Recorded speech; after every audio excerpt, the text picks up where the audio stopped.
I use this reverse pricing strategy in my handmade jewelry store to double my sales. And the best thing is, it only takes me a minute to do each time. This can work for selling any type of physical product or even services or digital products. And it's so counterintuitive and so few people do this, but it can work so well at making you more money with your business if you do it right. Before we get into what the reverse pricing strategy is, I need to get you on the same page first or it won't make sense. So most store owners, when they see that their products aren't selling, default to lowering their prices as a way to drum up sales, right? If you sold on Etsy, you also know this to be true. Your competitors selling very similar products as yours start charging less than you, so then you feel pressure to lower your prices in turn.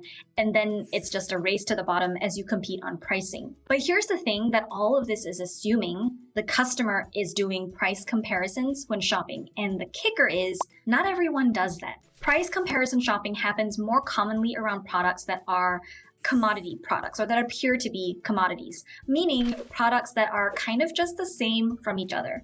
For example, if shop A has an amethyst necklace and shop B has an amethyst necklace as well, and they look pretty similar, then you are likely inviting shoppers to go with the option that's cheapest. It's not a great position to be in selling commodity products because you feel the effects of competition even more, and you can't charge what you deserve to be paid, and it's really hard to grow your shop from this place. And if you're in this situation and you're like, I don't want to be a commodity product, I have a free workshop I teach that's linked in the description that will help you turn your product into something that can stand out in the competition. And it's actually really simple to not be a commodity if you know what small tweaks you can make to make your products stand out. But that's a whole another topic for another day. So having said that, not all customers are driven by price alone. And I promise we're getting to what this whole reverse pricing strategy is, but first you have to understand that we are all different people and we value things differently. I have noticed that as artists and makers, we tend to be very conscious of pricing because we know all the materials that go into making a product and the process in which it's made. As artists, we also tend to undervalue ourselves and charge too little for our time. So we generally price our work too low to begin with. Consider that most of your customers are not other artists and makers, and they don't know how you make your products. They have to rely on other cues your shop and products are giving them to make an assessment for whether or not your product is worth the price you've given it. I'm sure you have been in this scenario where you see an amazing product, it looks super well made, high quality, and the design, it's beautiful. But you see the price is disproportionately too low. It's easy to think, something is wrong with this product. The more educated buyer might understand that, okay, this product is made in a third world country, and instead of cotton, it was made using polyester instead. So, okay, that's why it's so cheap. But see, this usually is someone who knows something about materials and production. A lot of customers don't know stuff like this. So, to give you an example, I'm a maker myself, right? But I deal primarily with polymer clay, so I don't know much about fiber arts. And it was only last year that I learned that cotton is more expensive, more desirable, and more comfortable than polyester. The point is, not all customers are driven by price. Price is just one component of a person's value system. So when someone says, I'm getting a good value, that doesn't always mean they got the cheapest price. It could actually be they paid a higher price, but it feels like a good value because of everything they got from their purchase, right? The full package. For some people, they care more about quality and durability.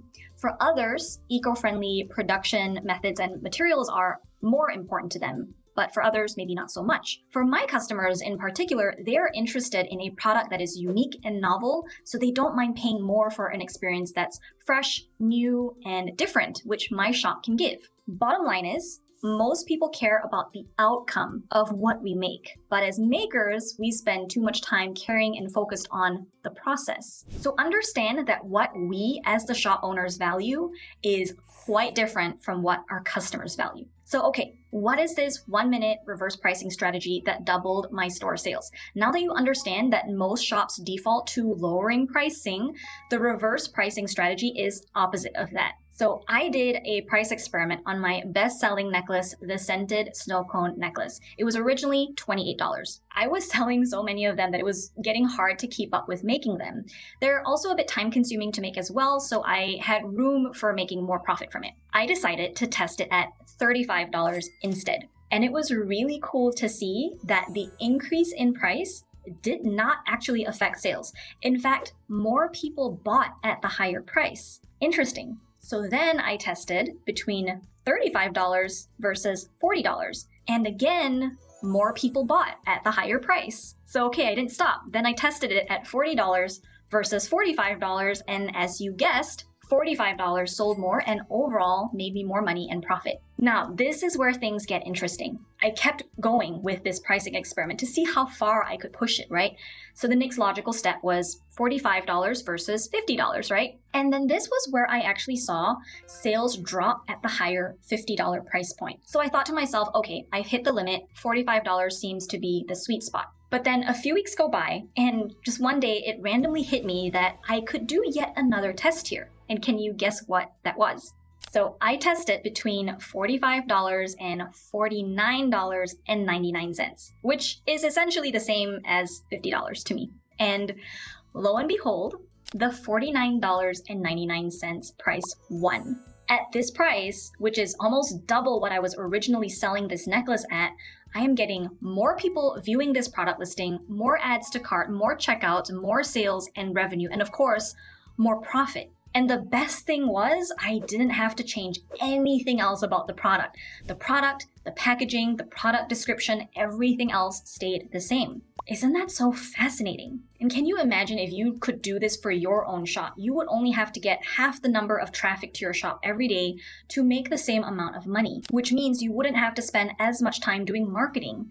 You'd be making more money for the same amount of effort, which to me, that's leveraged income and what I aspire to create more of. And I think all of this is also a perfect example of how charging too low might actually be hurting your business. I was making fewer sales charging $28 for a very detailed, unique necklace.